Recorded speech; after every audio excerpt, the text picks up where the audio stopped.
Hola all, welcome to Soul Mechanics and to our opening clip for the course on operative alchemy. Now there are many regards, I suppose you could say, or considerations as to what alchemy is, where it came from, what exactly it should be defined as, or how to use the term. We're not going to get into that, at least not yet, in my clips particularly, because I'm not extremely well versed in that information. I'm a personally I'm an experiential alchemist. I have trained and practiced in alchemy for the most part on my own, as my spotter was sort of against the use of chemical compounds and such. She wasn't necessarily against it. That is to say, she didn't really have a problem with it. In fact, she kind of got a kick out of cooking pop brownies and handing them out to people on the street at the local festivals. But she didn't think it was a proper measure for training. She considered shortcuts to be what they are, shortcuts. And she always figured that the the longer, more natural route was the better way to approach things. And of course, she was absolutely correct in that regard, considering that I decided to go against her teachings and use shortcuts myself, jump ahead, and I fucked up my life pretty bad for a long, long time.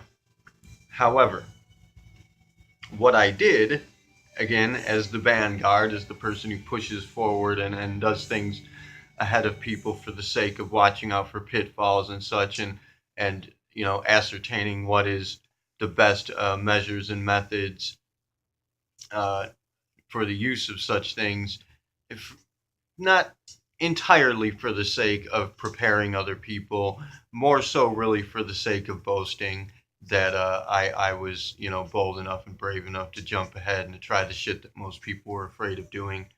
But of course, also, for the purposes of preparing other people and helping them, watching out for what is to come, being informed insofar as what people should expect, and how best to make use of certain things. And chemical compounds, what we refer to as drugs, I suppose, drugs, parentheses, the initiative promotes the use of natural substances, psilocybin mushrooms, dimethyltryptamine, naturally occurring substances that are in fact provided by the earth for the sake of jump-starting our own personal evolution, essentially created, designed to be shortcuts for unlocking parts of the self and the mind, pieces of the anatomy of our identity that are in some cases otherwise unattainable, but in most cases just generally difficult to reach. And these compounds make it much easier, uh, and faster. It's a faster, more efficient route. However, you do need to be prepared. So I should have to say that, as with all things, a combination of the two, utilizing shortcuts such as chemical compounds combined with natural practices that would prepare you for what's to come in that regard, would be the best measure to take. Now, I personally had a tendency to kind of jump ahead and use the shortcuts without having any idea what I should expect. I had friends, that could tell me certain things, that had tried certain things before. When it came to synthetic compounds such as LSD and such, I had friends that could tell me what I should expect, and for the most part prepare me in that regard. But uh, it is a personal experience. And for everyone, everything that you use, no matter what it is, it's always going to be a personal experience. There are certain things that are universal amongst people, but for the most part, you are going to experience differing things depending on your personality, depending on what psychonauts would call set and setting, your general circumstances, the people that are around you, the feelings that you have at the time, and generally the setup. You want to have a certain kind of stage set for this, prepared for this, and you want to be in the right mindset. And that's what we're going to go over here with the Operative Alchemy course. And I'm going to give you, my own personal regards insofar as my experience goes and what I know of certain chemicals and such. I am actually, to some degree, a licensed medical professional, so I can, in fact, inform you in this regard. Although I am not a pharmacological expert, I am a physiological expert in many ways, and I can, I am equipped to guide you in this capacity. Now, insofar as the what regards the terminologies in play, and where certain terminologies have come from, what they mean, why they're used, and of course the actual basics and the fundamentals regarding the elements in play and the constituent combination of compounds that are in play. That's not my field, and I'm not going to be discussing that, as I am not, I have no expertise in that field, and I have no place teaching you about it. However, fortunately, we do in fact have resident experts in this regard. We now have aboard a resident alchemist who's very well experienced and knows a great deal about the actual chemicals in play, and how they interact with each other and whatnot, and why, who can teach you these things. And hopefully this course is going to push him to get in gear and to do just that for you, whilst at the same time we do have an actual historical professor on board now on our team who can teach you all about where certain concepts and where certain ideas and practices have come from, and why they are the way they are, for what reason. And we'll be introducing you to the both of them shortly. We'll be doing interviews with them for the course.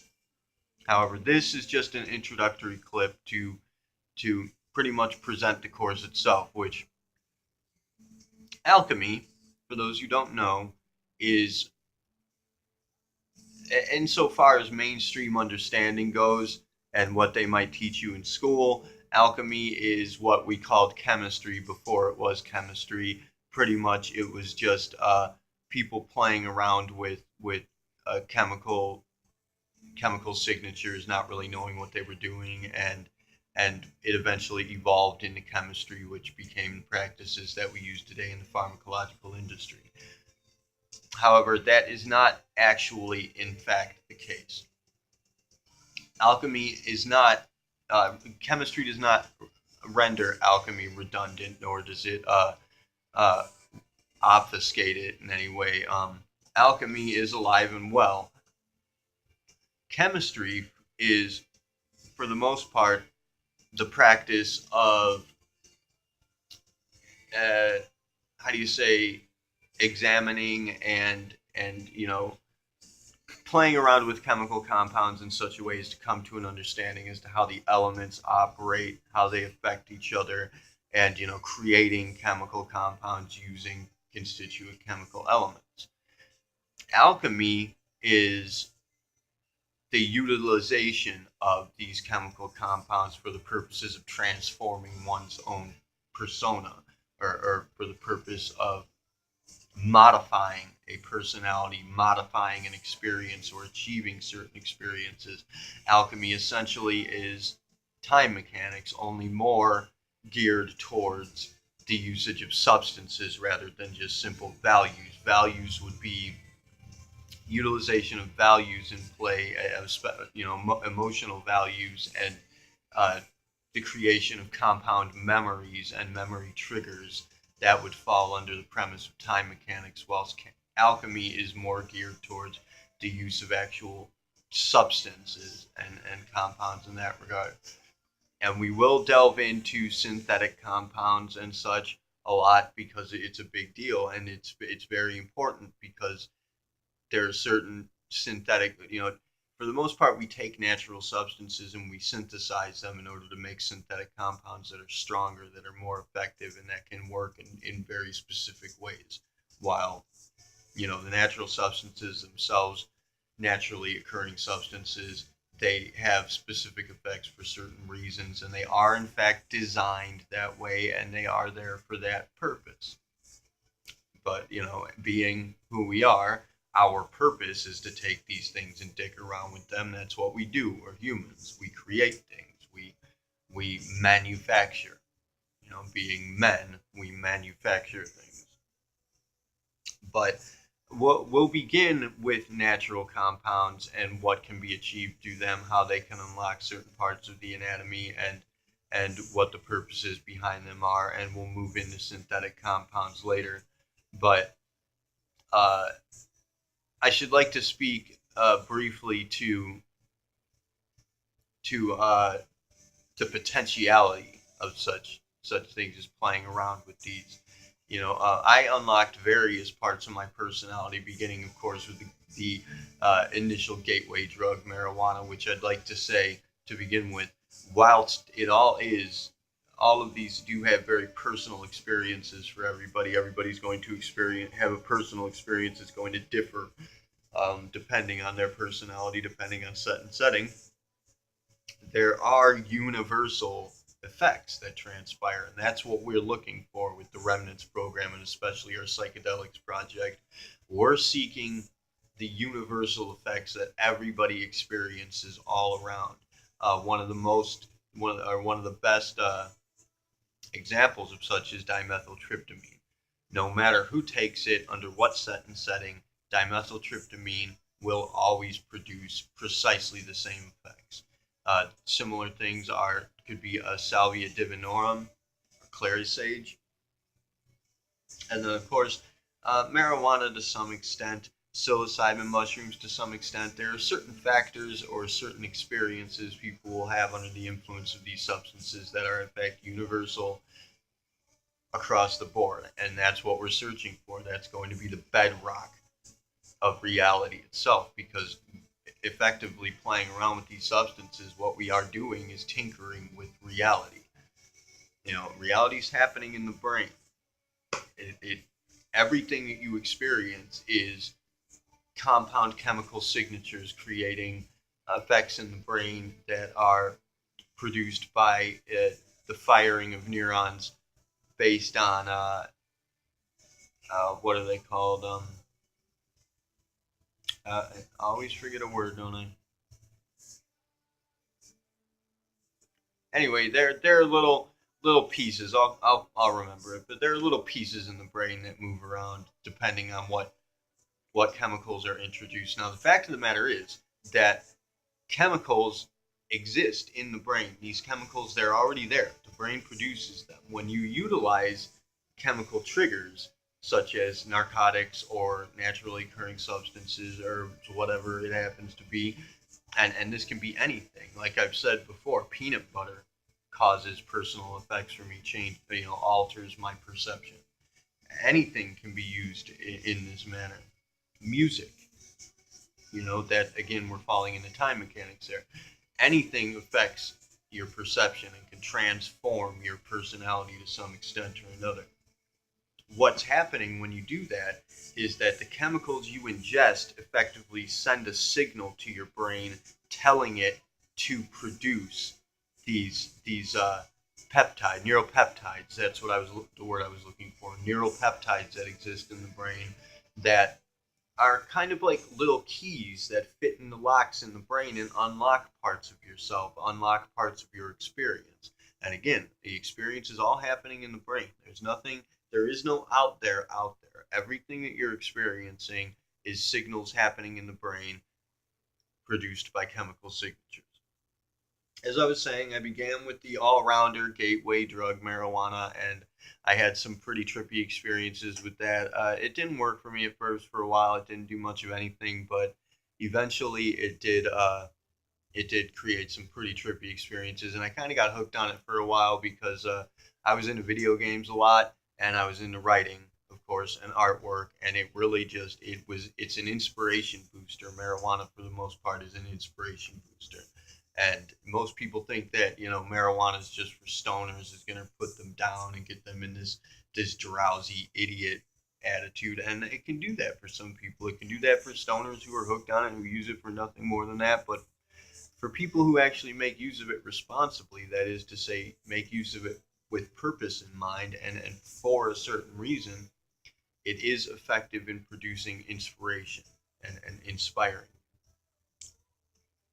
Moving on from there, I started trying out acid, LSD. I started trying out opium. We got that. A lot of opium went around when I was a kid, and we were a big had a big hand in the distribution of that. Mind you, this is when I was a kid. This is fucking 20 years ago. This is not happening now.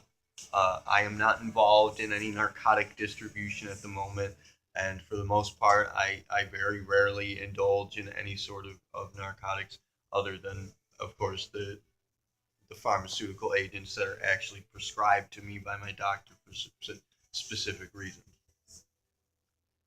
But back then, we dicked around a lot. And of course, as I said, I was getting into opium, I was getting into LSD.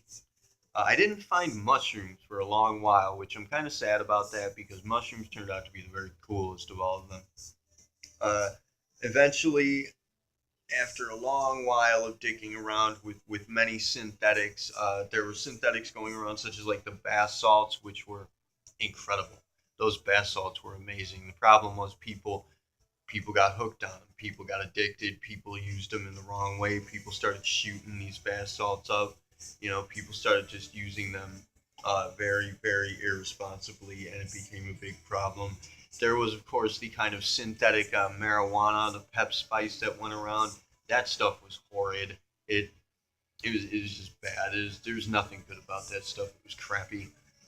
Whoever made that, you're a fucking dickhead. That shit sucked, and I'm glad they banned it, honestly. But the bath salts, I wish people would use that responsibly because that stuff was very effective. It was very cool. Anyways, the point is that there's no possible way that I'd have become who I am without a lot of these influences in play. And of course, I jumped ahead and I started tinkering around with them of my own accord. I started playing with them, and that's where the process of me becoming a personal alchemist comes into play. Just playing around with drugs, that's experimentation. But when you actually start experimenting with drugs in such a way as to figure out precisely how they affect you personally and precisely how certain combinations of drugs are going to affect each other. And that's when you get into actually becoming an alchemist and discerning how certain combinations of chemicals are going to affect you in a certain way and for what reason, and making use of them for specific reasons. Now, when you get down to that, what it usually comes down to, at least in my experience and in the experience of many of the people that I've worked with in this regard, are resident alchemists for the most part, alchemists.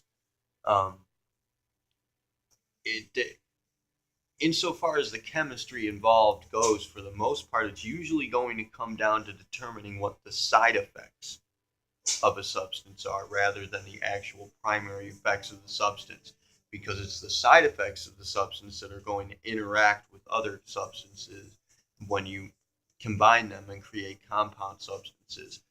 I actually early on when I was a kid, my grandmother suffered from dementia. This is a story I'll have to tell for the Approaching Nowhere course, but I'm going to briefly go over it here just to give an example of what you are capable of doing in this regard. Um, my grandmother suffered from Alzheimer's, and she was degenerating very rapidly. It was a terrible experience, and I didn't let on to it. I didn't really let anybody know, but it was maddeningly saddening to me, and very depressive. It hurt me a lot to have to see that and experience that. This person that I loved was disappearing, and it was tough, especially where it came to the point where she didn't even know who I was. In fact, she thought that at times she thought I was some kind of an intruder. It was bad news, but she tried to call the police on me one time. And I had to take the phone from her, and she was scared shitless because I took the phone from her to stop her from calling the police on her grandson for being in the home that he lived in. So I figured something needed to be done about this, and obviously the doctors didn't know what they were doing. And the reason for this is a primary reason, is that in the medical community, it just widely in the medical profession itself, I don't believe that it's understood that in order to treat an illness, an ailment of that sort, most especially mental ailments, mental degenerations, dementia, Alzheimer's most specifically, you do need to understand the ailment. You need to have an understanding of the illness. And when I say have an understanding of the illness, I don't mean understand what chemicals are in play and why the brain reacts in certain ways, which we don't know that. There's no way for us to tell that for certain. We have theories, we have ideas, and that's why we are at the point where we're at, where we don't really have a cure yet. Or perhaps we do, and they're just hiding it. That's a definite possibility. The medical profession is in it for the money. They're trying to produce customers. They're trying to produce repeat customers. That's why we have these psych meds, these experimental psych meds in play. Now, when I was a kid, I was prescribed some of these psych meds, and I was on them for a long while, and I experienced a great deal of memory loss because of it. I didn't retain memory, and I just generally didn't really even have a childhood. I lost it almost entirely. I had, for a long while, I remember very little. This comes into play later, wherein my grandmother has dementia, and I'm seeking to understand this. I want to understand the ailment. I want to understand what she's experiencing. So, knowing that these psych meds are capable of doing that, and also having my own experience regarding other pharmacological agents that I've been experimenting with, playing around with, especially barbiturates, benzodiazepines, that sort of thing, and of course the experimental psych meds and amphetamines, especially such as Ritalin and such things that were going around for ADHD at that time.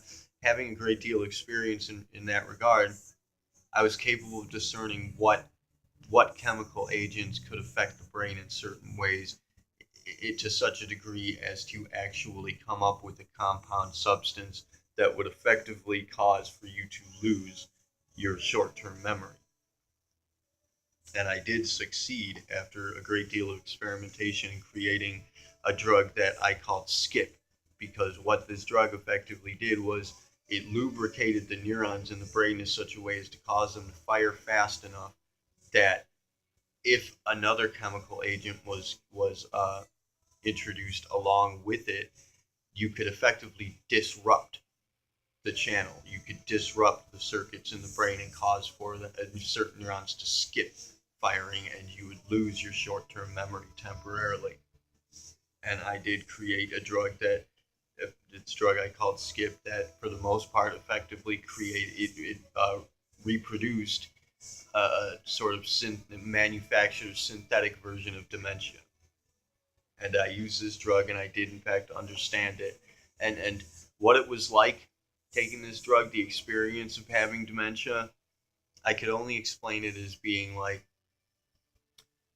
every few moments or so, you might be in the middle of a sentence and you would lose track of what you're talking about. You would just completely lose track of what you were doing all the time. And what it felt like was, it felt as though some big party had just been happening, like a bunch of people had just been around, friends and family, people you loved, something wonderful and amazing was just happening, and all of a sudden you wake up and you're alone and everybody's gone and you have no idea what happened or where everybody went, and you just feel lonesome and somber, and it's just a very saddening, very melancholy kind of experience where suddenly it's like you just missed the party. All of a sudden, everything just, something amazing was just happening and you missed it. That's what it feels like, and it happens repeatedly over and over again. Now, for other reasons, eventually I had a very, I would say, somewhat traumatic experience for myself longer after my grandmother passed, that I wanted to get rid of. I wanted to delete the memory of this experience because it hurt too bad, and I just didn't want to experience it anymore. And so I I tinkered with the engineering of the skip drug and effectively created a stronger, more effective version that I eventually wound up calling Scratch, that would not only disrupt the short-term memory, but actually cause a continuous disruption that effectively eliminated long-term memory. I have not yet figured out exactly how to isolate memories, retain certain memories, but it's possible. I know this because I did, in fact, go ahead, and I don't like to, as I said, I'll tell this story, in detail, but I don't want to because it makes me feel stupid. I don't want to fucking, I don't want to reveal how much of a fucking idiot I am, having done this not only once but multiple times. I have, in fact, gone ahead and used a compound to effectively erase myself entirely. But the strange thing about it is that certain memories are retained, and I can't discern why. For example, the first time that I did it, uh, I had no idea. I kind of remembered who I was and my name for the most part. Generally what my life was, but I couldn't. I remembered how to do things. Muscle memory was retained. One memory that stuck in particular, like I couldn't remember my ex-wife at all. I couldn't remember people I knew I had to be reintroduced to. I had a certain person who stuck by me. We call him Mr. Black. He's a brother to me and one of my closest and most trusted friends who looked after me and kind of reintroduced me to my life when this happened. This was all set up. We had this plotted out and planned. It was ready to go. I didn't just erase myself and be done with it and have no fucking clue who I was. It was we had it mapped out so that I could actually be reintroduced to certain parts of myself gradually. But one memory that stuck in particular, and I say this for a reason because it seems important to me. I don't know why yet, but for whatever reason, even though I couldn't remember, my closest friends' names, I couldn't remember the love of my life at all. I could barely remember, my family, but I could very vividly remember in detail the dates, the titles, and the actors of every single 007 movie ever up to that point. This was before Daniel Craig, but up to that point, up to Pierce Brosnan, I could remember everything about 007 for some reason, but I had really no idea who I was. It was a very strange experience. And for those of you that are thinking I'm fucking crazy, you're right. You're right. But the world needs a little crazy because this is an important thing. And of course, I can't go over exactly what the compound was or how I created it because I think that if I were I to reveal information regarding the chemicals in play and the actual recipe for this substance and how to create it, uh, imprisonment might be the very least of my worries at that point.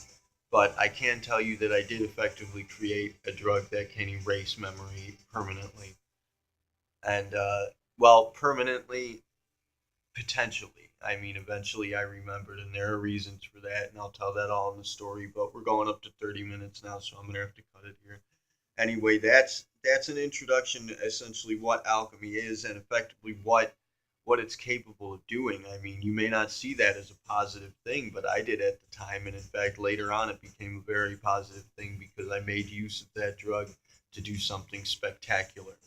The things that you can accomplish if you're brave enough to tinker around with the brain in that way are amazing. However, at the same time, there are people that are using chemicals to tinker around with your brain in ways they don't understand that are causing a great deal of trouble in the world and effectively have put us in a pretty much an epidemic scenario right now. But we'll go over all of that in other clips. In any case, this was just an introduction basically of what alchemy is and what it can do. Alchemy is the use of compounds and substances and the practice of creating compound substances in order to manipulate your own value system and to you know kind of take shortcuts in developing personality traits or or deleting personality traits. Um, Effectively, alchemy is shortcuts, and I know that it used to be, kind of turn lead into gold sort of scenario, but that has nothing to do with it. It's kind of like a myth, really. Although I do believe somebody actually accomplished something very similar, but it wasn't. I think that's how they made fool's gold for the most part. I don't know that though, and that's what our resident professor will have to go over with you in one of our interviews. But there you go. That's an introduction. Thank you for attending. I hope you enjoyed my laboratory that I created for you, and we shall have further episodes in this course to discuss various compounds, what they're capable of doing, what you can achieve with them, how and why to use them, for what reasons, where and when. We're going to go over all of that. Seth Rudfeld is going to help with that. Our resident professor Franklin will help with the historical values regarding alchemy and chemistry in general. So that is that. Thank you very much for attending. Kila Salai, Terve Uni Siari. Namaste.